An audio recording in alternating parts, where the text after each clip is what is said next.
সড়কের পাশে মাটি খুঁড়ে পা থেকে কোমর পর্যন্ত পুঁতে রাখা হয়েছে এক যুবককে। তার পাশে ফেস্টুনে লেখা মা মারার শাস্তি, অপর ফেস্টুনে লেখা বাপ মায়ের গায়ে হাত তোলায় তার এই শাস্তি দেওয়া হলো। মাকে মারধরের শাস্তি হিসেবে গ্রামের কয়েকজন বাসিন্দা শাস্তি হিসেবে এই ঘটনাটি ঘটিয়েছেন। আমার ছেলে আমার 8টা সাড়ে 8টা দিকে বুঝছো, 13 ডিসেম্বর শনিবার সকালে গাজীপুরের শ্রীপুরে টেপিরবাড়ি গ্রামে এ ঘটনা ঘটে। যুবকের নাম মোহাম্মদ খলিল। তিনি ওই গ্রামের মোহাম্মদ নুরুদ্দিনের ছেলে। স্থানীয়দের অভিযোগ, খলিল দীর্ঘদিন ধরে মাদকাসক্ত।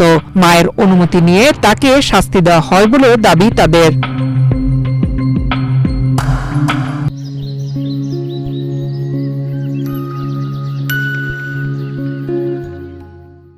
স্থানীয়রা জানান, খলিল এলাকায় মুদির ব্যবসা পরিচালনা করত। হঠাৎ ব্যবসা বন্ধ করে দেয় খলিল। অভাবের সংসারে স্ত্রীও খলিলকে ছেড়ে চলে যায়। এতে সে হতাশাগ্রস্ত হয়ে নেশায় আসক্ত হয়ে পড়েন। নেশার টাকার জন্য প্রায়ই বাড়িতে উৎপাত করত খলিল।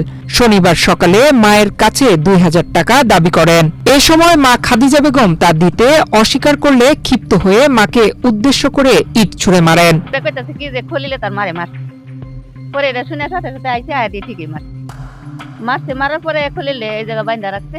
বাইন্দা রাখার পরে মনে করেন যে প্রতিবেশী মাথা মুরব্বী আইসে আয় তারে কোমর পর্যন্ত মাটির তলে রাখছি। ছোড়া ইটে আহত হলে স্থানীয়রা ক্ষিপ্ত হয়ে প্রথমে বাড়ির পাশে খুঁটির সাথে বেঁধে রাখেন। মায়ের কাছে ক্ষমা চাইতে বলা হলে খলিল আরো ক্ষিপ্ত হয়ে যান। পরে আমরা কইছি যে তোমার মার কাছে মাছ খাও, জীবনে মাছ খাইতাম না, দরকার পরে আমার যেন থেকে ছাইরা দিতে আমি তার মারে এই ঘটনায় ক্ষুব্ধ এলাকাবাসী খলিলের বিচার দাবি করছেন। এখানে ওই যে দৌড়ায় লইছে তার মারে মারছে, তার বক্তাছে তার মারে, তার চেহারা দেয় না এলাকে মারলো। পরে তার মা মনে অনুমতি দিচ্ছে, দেওয়ার পরে বিচার।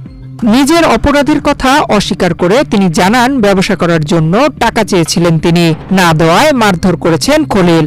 আমি 3 দিন আগে রুম ভাড়া টেয়া 1 তারিখে টেয়া দিচ্ছি মারে 2500। পরে এনতে টেয়া ভাঙতে 500 হয়ে যায়। ভাঙার পরে বলছি আমি 2000 টেয়া দেবো, আমি বড়ি এনে বড়ি বেচলাম। পরে টাকা দেনা দেখে রাগ উঠছে না। তোমার মা যে বলতেছে তুমি নাকি নেশা পানি খাও, গাঁজা টাঞ্জা খাও। মাকে মারধরের ঘটনায় তদন্ত করে ব্যবস্থা নেওয়ার কথা জানিয়েছেন শ্রীপুর থানার ভারপ্রাপ্ত কর্মকর্তা মোহাম্মদ নাসির আহমেদ। নয়ন বিশ্বাস, বাংলাদেশ প্রতিদিন।